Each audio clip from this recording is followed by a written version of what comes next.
Hello, I am Dr. Ajay Sharma, Department of Electronics and Communication Engineering, James Engineering Management Technical Campus, Greater Noida. The subject that I teach in this semester for BTech 5th semester student is digital communication. This particular subject is for electronics and communication engineering students. And the topic that I discussed today in this video lecture is power spectral density. Before going to power spectral density, I just want to share some basic of what is the meaning of spectral density or the power spectrum. Actually, the power spectrum, power spectrum means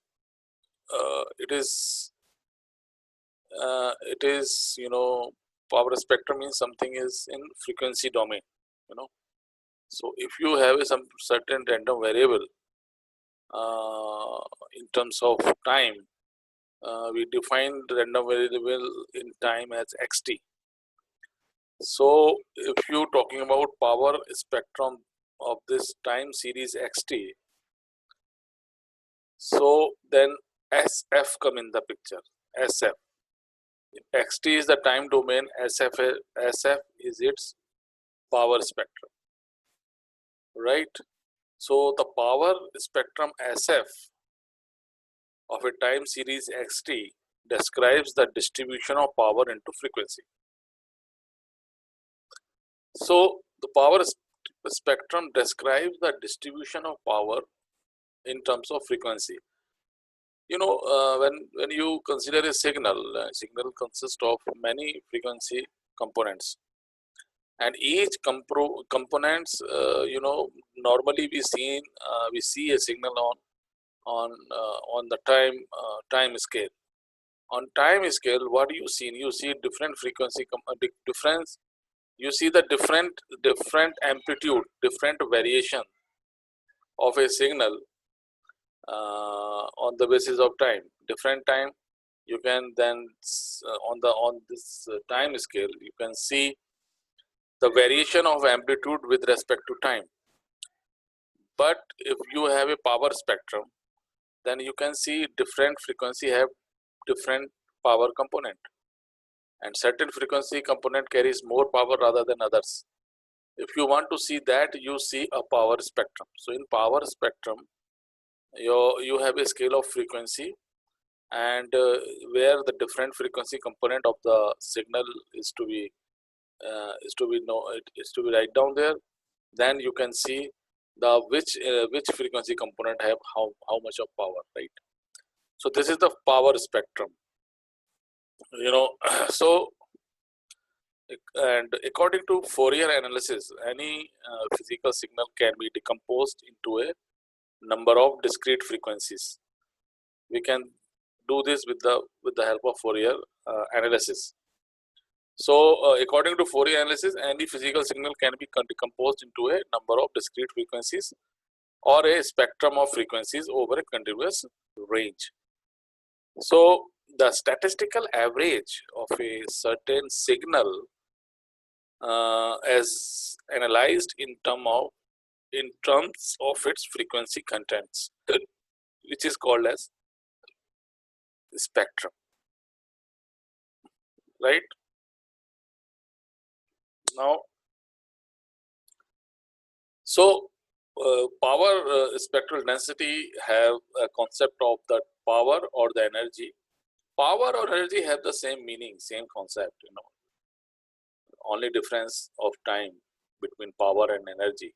So when we talking about power, we are also talking about energy simultaneously, because power and energy have the same concept. So in applying frequency domain techniques to the analysis of random signals, the natural approach is to Fourier transform of the signals.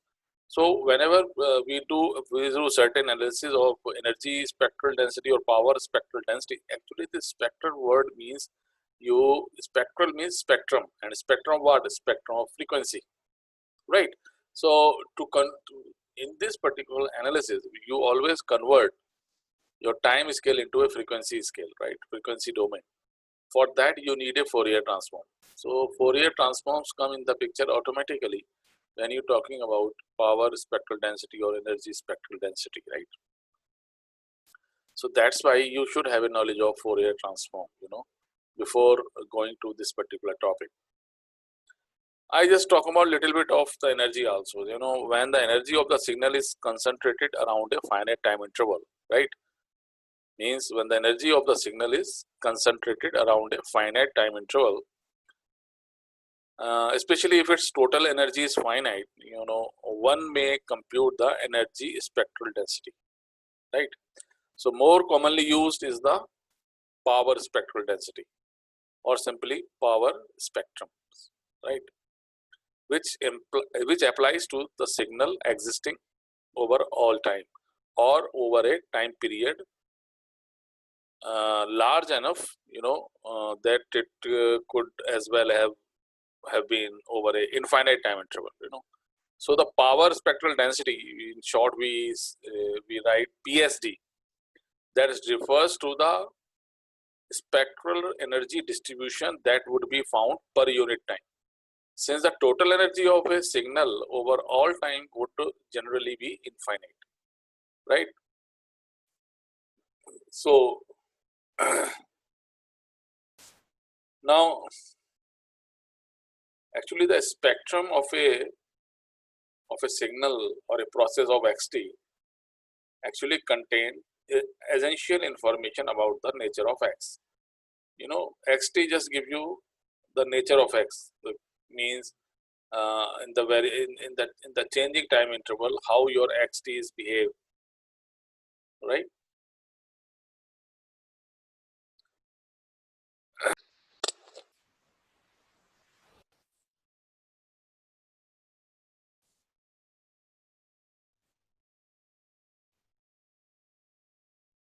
Sorry, there is some disconnection because of some network problem, right?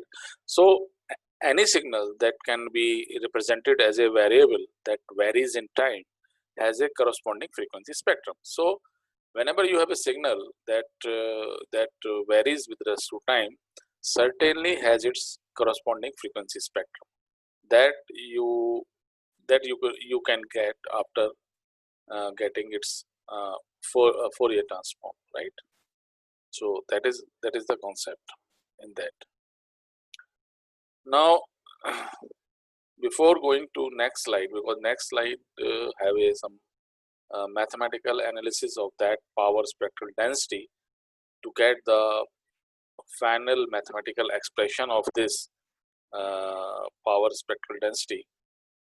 I give you certain concepts. First start, I just give you the concept of energy spectral density. Actually, energy spectral density describes how the energy of a signal or a time series is distributed with frequency, right? I once again repeat, energy spectral density describes how the energy of a signal distributed with frequency. Means in a particular signal, if there are various frequency component, then which frequency component carry how much of energy. So this is the distribution of that. So if energy of the signal is E of a signal xt, for example, you have a signal xt, right, in time domain.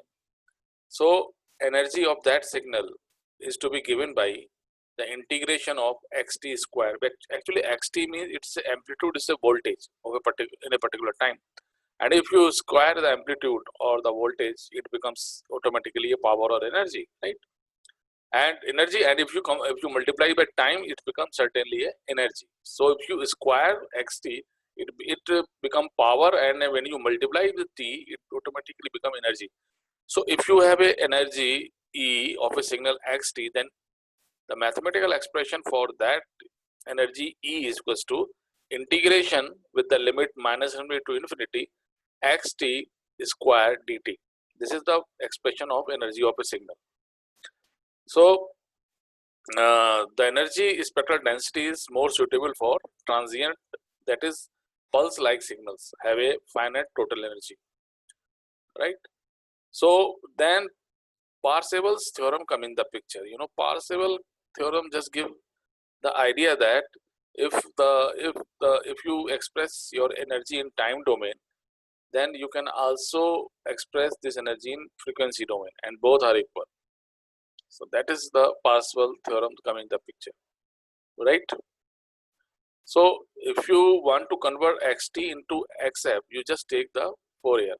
So if instead of xt, which you define minus infinity xt square dt, thus their expression in frequency domain, that is xt converted to xf, then the energy in frequency domain is minus infinity to infinity is the limit. If you multiply xt with e की power minus 2 pi ift and df, this becomes energy in frequency domain, right? So now we just move forward. This is just talking about the energy spectral density. Then come to power spectral density. So the definition of energy spectral density is suitable for pulse-like signals that I already told you, whose energy is concentrated around the time window. Then the Fourier transform of the signal generally exists. For a continuous signal over all time, such as stationary processes, one must rather define the power spectral density in that case, and how power of a signal or a time series is distributed over frequency. So the power, for example, if you take example, okay, I just come to the conclusion that how the power is to be written mathematically. So if you have a signal xt, so the average power.